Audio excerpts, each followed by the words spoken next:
क्या आप लोग मार्केट की डायरेक्शन को प्रेडिक्ट करने में स्ट्रगल करते हैं? क्या आप लोग ये अंदाज़ा नहीं लगा पाते कि आपके टाइम फ्रेम के हिसाब से मार्केट बुलिश होने वाली है या बेरिश होने वाली है?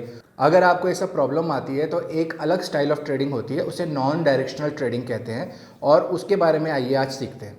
तो जैसा कि नाम से ही काफ़ी कुछ समझ में आ रहा होगा, नॉन डायरेक्शनल ट्रेडिंग में क्या होता है कि आपको मार्केट के डायरेक्शन की इन एडवांस प्रेडिक्ट करने की ज़रूरत नहीं होती है। नॉन डायरेक्शनल ट्रेडिंग में आप डायरेक्शन का कोई व्यू नहीं लेते हैं। इसमें आप नहीं प्रेडिक्ट करते हैं कि आपकी जो अंडरलाइंग है, स्टॉक है या इंडेक्स है, ये बुलिश होने वाला है या बेरिश होने वाला है। आप एक ऐसी पोजीशन बनाने वाले हैं जिसमें आप सिर्फ अपनी रेंज डिफाइन करते हैं। उसमें आप शॉर्ट वोलेटिलिटी खेल सकते हैं, लॉन्ग वोलेटिलिटी खेल सकते हैं, जिसके बारे में मैं आपको आगे बताऊंगा। तो इसमें बेसिकली आप मार्केट का कोई व्यू नहीं लेते हैं, डायरेक्शन का कोई व्यू नहीं लेते, सिर्फ अपना रिस्क मैनेज करते हैं। अनलाइक इन डायरेक्शनल ट्रेडिंग जिसमें आप एक व्यू लेते हैं और आप वेट करते हैं कि मार्केट आपके व्यू के हिसाब से चले। नॉन डायरेक्शनल ट्रेडिंग में हम लोग एक रेंज डिफाइन करते हैं और मार्केट जब उस रेंज को ब्रेक करता है, मार्केट जब उस रेंज से बाहर जाने की कोशिश करता है, तब हम अपनी पोजीशन को चेंज करते हैं। काफ़ी सारे ऐसे ट्रेडर्स हैं जो कि नॉन डायरेक्शनल ट्रेडिंग में कंसिस्टेंट पैसा कमा रहे हैं। ये उनकी स्टाइल ऑफ ट्रेडिंग को मैच करता है।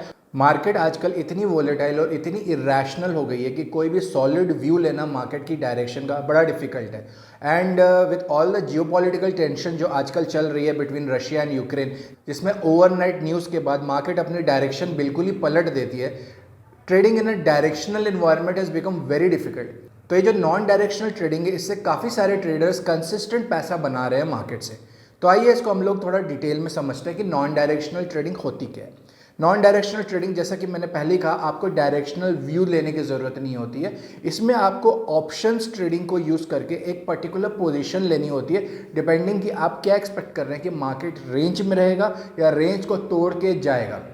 शॉर्ट वोलेटिलिटी पोजीशन क्या होती है, जिसमें हम लोग एक्सपेक्ट करते हैं कि मार्केट ज़्यादा वोलेटाइल नहीं होता, तो हम लोग वोलेटिलिटी को शॉर्ट करते हैं। हम लोग एक्सपेक्ट करते हैं कि मार्केट एक रेंज में रहेगा, लेकिन अगर हम लोग एक्सपेक्ट कर रहे हैं कि मार्केट हाईली वोलेटाइल होने वाला है, तो हम वोलेटिलिटी पर लॉन्ग हो सकते हैं। उसमें लॉन्ग वोलेटाइल पोजीशन भी क्रिएट की जा सकती है।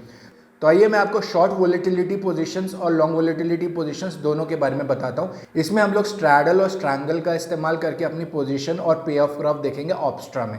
तो आइए चलते हैं कंप्यूटर स्क्रीन की तरफ। तो चलिए अब हम लोग आ गए हैं ऑप्स्ट्रा के स्क्रीन पे। ऑप्स्ट्रा एक बहुत अच्छी वेबसाइट है जहाँ पे आप अपनी स्ट्रैटेजीज़ टेस्ट कर सकते हैं। तो यहाँ पे अपन निफ्टी पे ही टेस्ट करते हैं। निफ्टी का इंडेक्स मैंने यहाँ पे सेलेक्ट कर लिया। ऑप्शंस के थ्रू हम लोग ये पोजीशंस बनाएंगे।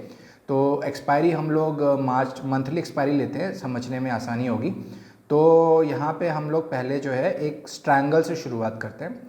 तो ये स्ट्रैटेजी का जो है रेडीमेड स्ट्रैटेजीज़ का यहाँ पे इन्होंने एक अच्छा ऑप्शन दे रखा है।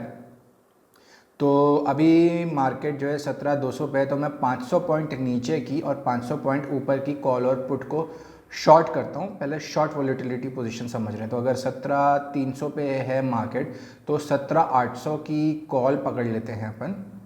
17,800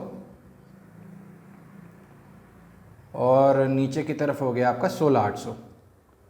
16,800 तो इसके अपन एग्जांपल के तौर पे मान लीजिए 10-10 लॉट जो हैं, इनको अगर शॉर्ट करते हैं, अपन इसे सेल करते हैं, तो अपनी क्या पोजीशन बन के आती है? ये पोजीशन बन के आती है अपनी शॉर्ट स्ट्रैंगल की। तो इसको आइए इसको समझते हैं। शॉर्ट स्ट्रैंगल का मतलब ये होता है कि हम लोग ऊपर की साइड से एक कॉल और नीचे की साइड से एक पुट बेचते हैं। आई एम श्योर आप लोगों को पता है कि अगर OTM कॉल अगर इन द मनी नहीं आती है तो वो एक्सपायर होती है, ज़ीरो पे वो एक्सपायर हो जाती है। तो यहाँ पे हम लोग अपनी एक रेंज पकड़ के चल रहे हैं कि मार्केट जो है 17,800 से 16,800 के बीच में रहने वाली है। इसमें हम लोग जो है एक रेंज प्ले इस तरीके से कर रहे हैं कि मार्केट ज़्यादा वोलेटाइल नहीं होने वाला है, मार्केट इसी रेंज में रहने वाला है। इसलिए हम लोग एक शॉर्ट वोलेटिलिटी की पोजीशन जो है उसमें एंटर किए हुए हैं। तो इसका क्या पे ऑफ ग्राफ रहता है? इसका ये पे ऑफ ग्राफ है कि अगर मार्केट इन दोनों स्ट्राइक्स के बीच में रहती है तो हमारे को प्रॉफिट एंड लॉस जो है मैक्सिमम 2,60,000 हो सकता है। 2,60,000 हमारी प्रीमियम कलेक्टेड जो है उसकी वैल्यू है। हम लोगों ने यहाँ पे 240 और 280 का प्रीमियम कलेक्ट करा है। 10-10 लॉट हम लोगों ने इसके सेल करें। तो अगर मार्केट इस पोजीशन इस रेंज के बीच में एक्सपायर होती है तो पूरा का पूरा प्रीमियम डिके हो जाएगा, पूरा प्रीमियम ज़ीरो हो जाएगा और हमारे को ये 2,60,000 रुपये मिल जाएंगे। इसके लिए मार्जिन रिक्वायरमेंट 10 लाख की है और ये ब्रेक इवन रेंज है। ब्रेक इवन जो है ये हमारी स्ट्राइक से थोड़ा सा ज़्यादा रहती है, जैसे कि 16,800 की 16,280 है और 17,800 की 18,320 है। इसका रीज़न ये है कि हम लोगों ने यहाँ पे प्रीमियम कलेक्ट करा है 280 और 240, यानी कि 520 रुपये का तो हमने प्रीमियम कलेक्ट करा है, तो उतने का हमें कुशन मिला है डाउन साइड में भी और अप साइड में भी।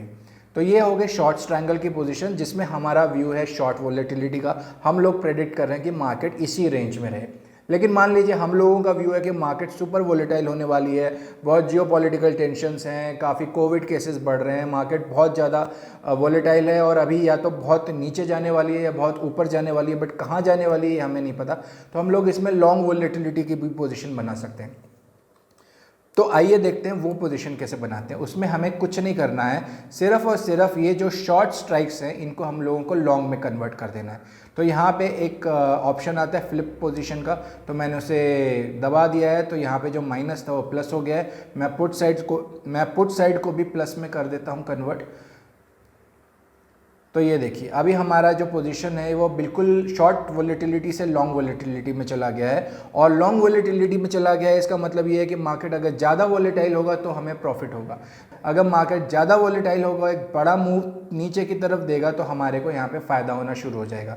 यानी कि मार्केट अगर यहाँ से मान लीजिए 2000 पॉइंट टूट जाती है, 15,200 15,300 पे चली जाती है, तो जैसा कि आप देख सकते हैं हमें 4,80,000 का प्रॉफिट होगा। तो ये लॉन्ग वोलेटिलिटी पोजीशन है। अब ऊपर की तरफ भी यही पे ऑफ ग्राफ है। अगर मार्केट मान लीजिए कोई अच्छी न्यूज़, कोई गुड न्यूज़ की वजह से ऊपर की तरफ भागती है, मान लीजिए 19,000 टच कर लेती है मार्च एक्सपायरी तक, तो हमारे को यहाँ पे 3,10,000 का फ़ायदा होगा।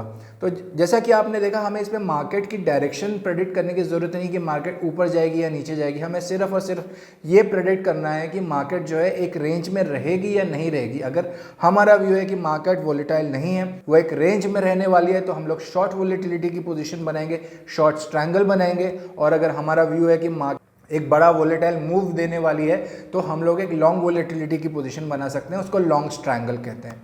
This was about short volatility and long volatility. और इसमें जो है ये दोनों की दोनों पोजीशंस एक नॉन डायरेक्शनल पोजीशंस हैं। इसी पोजीशन को हम लोग एक स्ट्रैडल के फॉर्म में भी क्रिएट कर सकते हैं। आइए देखते हैं, मैं इसको डिलीट कर देता हूँ। ये मैंने रिसेट मार दिया है। यहाँ पे हम लोग एक स्ट्रैडल पे आ जाते हैं। स्ट्रैडल क्या होता है, आप लोगों को पता होगा कि जो एट द मनी कॉल और पुट है उसको हम लोग शॉर्ट या लॉन्ग करते हैं। तो मार्केट अभी 17,350 पे है, तो चलिए इसे पहले शॉर्ट करके देख लेते हैं। तो ये हम लोगों ने यहाँ पे एक शॉर्ट स्ट्रैडल 17,350 पे क्रिएट कर दिया है। इसमें भी आप लोग देख सकते हैं कि हमारे को ब्रेक इवन जो है 16,400 से 18,300 तक है। इसका जो पे ऑफ ग्राफ है ये इस तरीके का दिखता है, जिसमें सेंटर पे हमको मैक्सिमम प्रॉफिट हो रहा है 4,60,000 के आसपास का, क्योंकि हम लोगों ने एट द मनी शॉर्ट करा है। तो इसमें हम लोगों ने व्यू लिया है कि मार्केट जो है इसी रेंज में रहेगी, इसी रेंज में होवर करेगी। ये भी एक शॉर्ट वोलेटिलिटी पोजीशन है। पर अगर हमारा व्यू है कि मार्केट वोलेटाइल होने वाला है और अगर हम स्ट्रैडल में एक लॉन्ग वोलेटिलिटी की पोजीशन क्रिएट करना चाहते हैं, तो हम लोग इसको भी फ्लिप कर देते हैं, जैसे कि हमने ट्रायंगल में किया था। और इसमें भी जो है आपका एक इन्वर्टेड तिकोन जैसा पोजीशन बन जाएगी। इसमें भी again it's a long volatility position. तो आपका मार्केट अगर तेज़ी से ऊपर की तरफ जाता है या तेज़ी से नीचे की तरफ जाता है, तो इसमें हम लोगों को फ़ायदा होगा।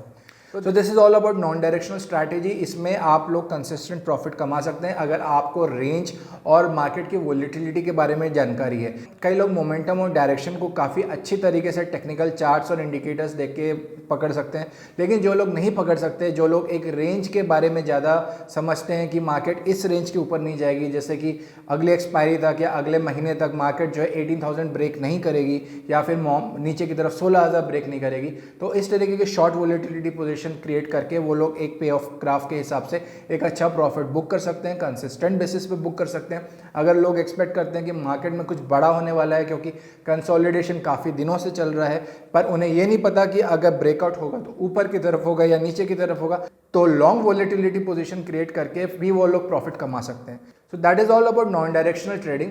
अगर आप लोग डायरेक्शनल ट्रेडिंग करके, जिसमें आप लोग एडवांस में मार्केट को प्रेडिक्ट करते हैं कि किस तरफ जाएगा, तो अगर उसमें आप लोग कंसिस्टेंटली पैसा नहीं कमा पा रहे हैं, तो एक बार नॉन डायरेक्शनल ट्रेडिंग के बारे में भी सीखने की कोशिश करें। इसको भी आप पेपर ट्रेड करने की कोशिश करें, और आपको ये स्टाइल ऑफ ट्रेडिंग अगर सूट करती है, तो इसमें सीखने के लिए और कमाने के लिए काफ़ी अपॉर्चुनिटीज़ अवेलेबल है।